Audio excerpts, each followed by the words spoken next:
Once again today, we're back behind enemy lines, taking a look at the Dallas Cowboys franchise, what they did in the draft, and how they were able to try and reconstruct this roster in lieu of them losing so much this offseason. And it's kind of a muddled picture because, there's two different philosophies. You showing me what you're doing, and then you're telling me what you're doing, and they're kind of not matching, but let's dive into it. What's up, it's your boy Cintron coming back at you with another analysis video, and I kid you not, that's my real name. Looking at the Dallas Cowboys, and hey, I am not a homer for Dallas. I bleed green, but I'm taking a look at the enemy because to know thy enemy is to know thyself. And I want to be well-versed on what these Cowboys are doing. And hey, they did finish first in the NFC East in 2023 with a 12-5 record. And, we came to Dallas, they came to Philly, and we beat them just barely. And then they trounced us down in Dallas, so have they done enough to hold on to that lead in the NFC East? Or will they slip and fall into the nether realms, purgatory? But it's the yearly dalliance with the Dallas Cowboys.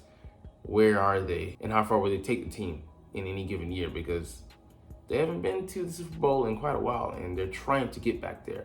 And they had one of their best shots last year, I believe, with their roster, and it just slipped through their hands once again. And it doesn't look to me that they've built off of that year, but more they're gonna backslide. So let's look at their top needs: O-line, running back, D-line, and wide receiver.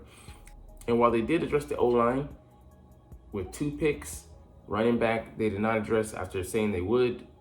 Jerry, insert foot and mouth. D-line, they kind of did, and wide receiver, took a shot, but they didn't do enough in my point of view. But let's get into what they lost in the offseason, and this isn't even everything, but I will try to fill in the gaps. Left tackle, Tyron Smith. Running back, Tony Pollard. Center, Tyler Bidiaz. Defensive tackle, Jonathan Hankins. Linebacker, LVE, better known as Leighton Vander Esch. And wide receiver, Michael Gallup. And that includes Dorrance Armstrong, who was a good, strong rotational defensive end for them. And let's be real, you don't get better by losing this many quality pieces. And they might be a division rival and, hated team, but take off the glasses for a second and objectively view this thing not as an Eagles fan, but as just a evaluator of talent. And, future Hall of Famer and Tyron Smith, that weakens your offensive line. Tony Pollard, while he may not have been spectacular, had the lowest yards per carry average last year. He, in a role as a number 2, was quite explosive behind Zeke, and pairing him with a back would have done well, but they let him go. After the year he produced last year, and I could understand that, but you're still getting worse. Tyler Bidiaz may not have been spectacular, but he was at the very least steady. He didn't shine a lot, but he was underrated. Defensive tackle Jonathan Hankins was a big plugger. They definitely missed him when he wasn't in the lineup last year. Leighton Vander Esch, hadn't looked like himself for a while, but you lose that potential there in that linebacker because he had a very good start to his career. And Michael Gallup, he didn't look like the receiver he was of past, and that's due to the ACL reconstruction he had to undergo. But that number 3 spot has to be filled, and he was kind of wasting away trying to do so last year, and that's still a loss. And Dorrance Armstrong, he was a good rotational guy to have behind. You're lucky that you have some guys there to fill that. And you drafted a guy. So let's get into the draft picks anyways to see what they did. Tyler Guyton, tackle. He was a right tackle at Oklahoma. He played a little bit at left tackle, but he's going to be most likely filling in that left tackle for them, stepping into some big shoes. And I would think if he could play guard in the interim, they would most likely put him in there and then kick Tyler Smith out to left tackle. But they're going to go with him, there. They run the danger of having this guy take his lumps early. We saw right tackle Neal has done for the Giants. He hasn't been able to step up, and he was drafted, I think, 7th overall 3 years ago now, I believe. This will be his 3rd year, and yeah, it's going to be a big task because he's raw. He's not ready, to be honest with you, coming out of Oklahoma.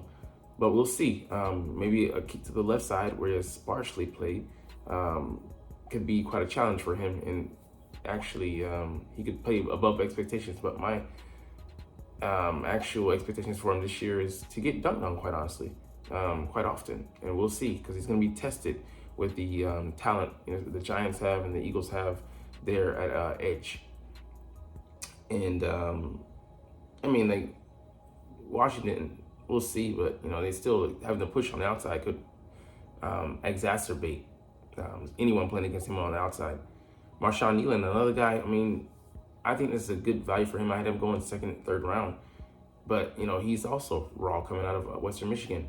Had some decent numbers, ran a 4.72. Not great, but with his size, he's in the 260s. Not bad for a man of his stature. I think he's like 6'3", 6'4", so good, sizable measurables. But he's not ready at this point, and I'll look for him to try and take over for perhaps D-Law next year. But him making a splash impact, don't really know about that. But they fortunately don't need him to do that quite yet. But even coming off the bench as a backup, what is he going to bring to the table? Is he going to be overwhelmed by the talented guys, the O-lines that we have in the NFC East and that are going to face with that first place schedule this year? Cooper Beebe, I think this is a very solid pick. Gotta go. He was slated to go like third round. I would say maybe even second. So they got a good valuation on him. He's switching to center. I know that maybe he's had some experience there, but I think he could play, and he's got good upside. I think he's got more talent than BD has. And starting out, having a rookie center is going to be a learning curve, and especially for Dak, that center, a quarterback exchange being pretty important.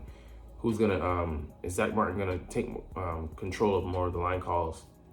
And there's going to be any, bumps in the road, with that relationship. We'll see, but he's a talented guy. So, he's one of the picks I actually like, evaluation, and the talent and the player that they're getting at that spot. Maurice Leofu, I think this is a good futures pick, but in the immediate, he definitely ain't ready.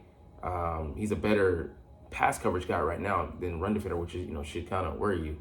He's playing that middle linebacker, but he's going to learn from Eric Kendricks this year, and then, see how it goes moving forward. But it's good that they're not counting him to be redshirt, but, he's one injury away, and he's definitely not a guy that's going to come in and, he can play, and he might be their third down guy coming in already to come onto the field to play the passing game on third down and money down. But as far as having an impact right now in the run game, he's not quite there yet. And it's a theme, for the Dallas Cowboys right now. They always have been a top-heavy team, but now some of that top-heavy talent is going elsewhere, and they're really skating on thin ice. Really going to be counting on a lot of younger guys who, if they have to be rushing to duty, won't be prepared. And it reminds me of a team, not so recent. Not so distant, recent past that has struggled with the same approach. So we'll get into that maybe in a short today or tomorrow. But I like his instincts, but he just needs to sharpen them a bit further before he's ready for prime time there in Big D. Kalen Carson, they've done well drafting corners late. Deron Bland being one of them, who's starter for them. It's going to be the number 2 corner again this year, stepping into that, staying in that role as number 2. And he has good measurables, 6 foot, $199, ran a 4.48. So you're getting a sizable corner out of Wake Forest there. I think he has good starting experience. And, he's a good lengthy guy. So, they continue that tradition of drafting well. They've always drafted well, just overvaluing the guys and paying a bit too much, when they didn't need to pay premium prices to hold on to kind of middle range talent. But, it's been their philosophy, and I love it as an Eagles fan, because it puts them in salary cap hell. And the more you struggle, the better our chances to overtake you or to just, destroy you. Ryan Flaherty, a very good measurables guy, 6'1", 6'2", 200 pounds, ran a 4.44, coming out of Southeast Missouri State. But 6th round, this is a good time to take some flyers on guys who have good traits, and hey, no better time to do that. But he'll be competing for like 5th or 6th receiver. Maybe he can have special teams valuation at this point. You got Turpin there, so he's ahead of him on the depth chart. But like him as a guy that you come in to develop, to have an impact as a third, fourth guy, a receiver, moving into next year, because they're gonna have Cooks after this year. The deal is up, because after their starters, they don't have a lot of sure bets with Quanta Turpin and forget his name, Tolliver, having to make an impact.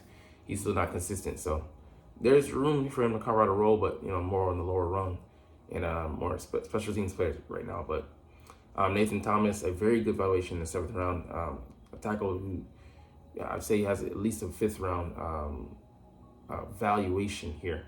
But you get a guy that come in and develop, maybe be their Terrence Steele, because he was a turnstile last year for us and for several other teams. So potentially, I think when his contract expires, be a guy who maybe at the very least develops into a swing or a depth piece, and then maybe challenge for a starter's job somewhere down the line in the future.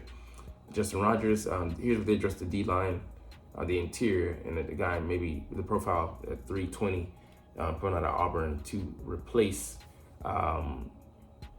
Jonathan Hankins on the inside there. But late round flyer, he was there for a reason.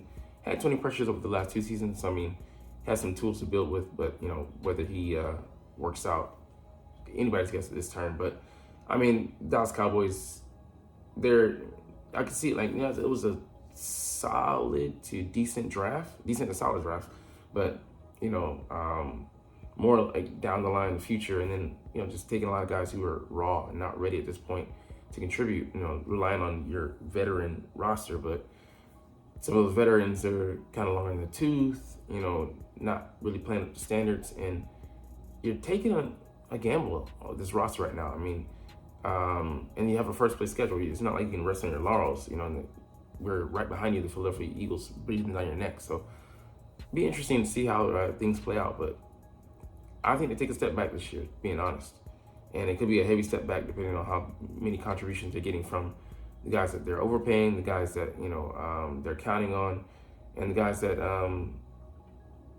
don't have nearly the talent that the guys that departed did. It's a lot of hedging of bets here, and I know Jerry's a gambling man, but he might have overvalued his estimation of these guys. But anyways, let's get into one last thing, Eagles related. Post-draft power rankings. They have the Eagles here at 5th. And hey, I'll be the first to tell you, I like what they added this year by way of the draft and free agency. But we have to go out there and prove it. As of right now, they have them moving up. I don't rank them over the Texans, who proved a lot. That's last year, but they still have a lot to prove going into the second year. And I get that potential, but so are we on that front. The Bills, who got the righted the ship. There's a theme there. These teams are steady. We were unsteady. The Green Bay Packers, who shot up, and I get it. About building off of last year, but proved more than the Eagles did.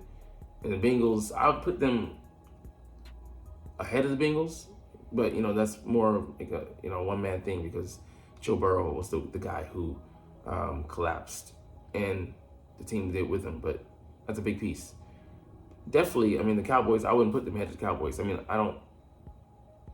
I get it. They didn't have an outstanding offseason, but until the Eagles, like, even if they went 10-1 or started out 10-0, until you prove that you're not going to collapse down the stretch, all is fair game. All evaluations are. The Miami Dolphins, I would say, even more consistent. The Cleveland Browns are more consistent. I'd say right here is where I would put them.